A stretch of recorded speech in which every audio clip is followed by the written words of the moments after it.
दोस्तों, आज हम अपनी एक नई सीरीज शुरू कर रहे हैं। कहानियाँ, छोटी छोटी शॉर्ट कहानियाँ हैं और इसके अंदर ज़्यादा वक्त भी नहीं लगेगा आपको सुनने में। तो मेरा ऐसा मानना है कि हम अपने वक्त में से थोड़ा सा टाइम निकाल के इन कहानियों को थोड़ा सा समय दें, सुने, ताकि हमारे जहन में ये अच्छी तरह से बैठे। इन कहानियों के ज़रिए हमें थोड़ा सा मोटिवेशन मिलेगा और जो हम डिमोटिवेट हो जाते हैं दिन भर की तमाम उलझनों से, परेशानियों से, तो हम समय निकाल के अगर इसे सुनने का एक शेड्यूल बनाएंगे तो हमारा माइंड बदलेगा। ठीक है, हमारा माइंड बदलना बहुत ज़रूरी है, क्योंकि जब तक हमारा माइंड नहीं बदलेगा, माइंड चेंज नहीं होगा, हम कुछ नहीं कर सकते, क्योंकि हमारी सोच पर ही हमारी सारी सफलता निर्भर करती है। तो मुझे उम्मीद है कि आपको ये कहानियाँ पसंद आएगी। तो दोस्तों, आज से हम शुरू कर रहे हैं। तो ये हमारी पहली कहानी है, नुकसान का मातम मनाने से नहीं मिलती सफलता। आकाश मायूस बैठा था। उसे व्यापार में बहुत नुकसान हुआ था। बैंक से भी उसने कर्ज ले रखा था, लेकिन नुकसान की वजह से वे किस्त चुकाने की स्थिति में नहीं था। उसे डर लग रहा था कि बैंक वाले दबाव बनाने लगेंगे तो वे क्या करेगा। उसे ये भी समझ में नहीं आ रहा था कि आगे कौन सा काम शुरू करें।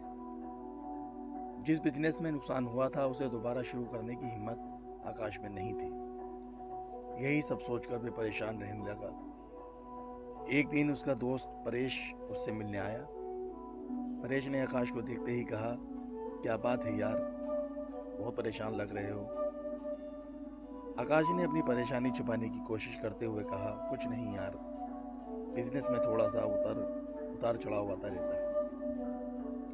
परेश ने कहा, तुम्हारा चेहरा बता रहा है कि मामला गंभीर है, मुझसे छुपाओ नहीं। परेश की बात सुनकर आकाश ने उसे अपनी सारी कहानी बता दी। इसके बाद उसने पूछा, मेरी जगह अगर तुम होते तो तुम क्या करते। परेश ने थोड़ा सोचने के बाद कहा, अगर मैं तुम्हारी जगह होता तो अपनी असफलता पर पछतावा नहीं करता, आगे क्या करना है उस पर विचार करता।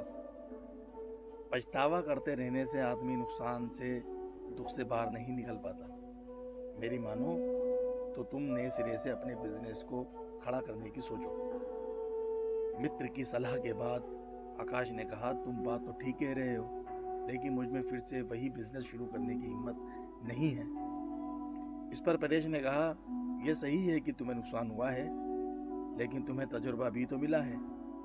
अगर तुम कुछ नया करने की योजना बनाते हो तो तुम्हें शून्य से शुरू करना होगा, और अगर तुम अपने पुराने काम को नए सिरे से शुरू करते हो तो तुम्हें बहुत ज़्यादा होमवर्क करने की ज़रूरत नहीं पड़ेगी।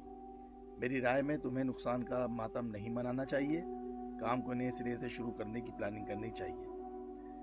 जितना ज़्यादा नुकसान के बारे में तुम सोचोगे, उतना अधिक तुम अपनी सफलता से दूर हो जाओगे। तो ये थी छोटी सी कहानी। तो उम्मीद है आपको ये कहानी पसंद आएगी। मिलते हैं अगली कहानी में, तो फिर मुलाकात होगी। शुक्रिया, बाय।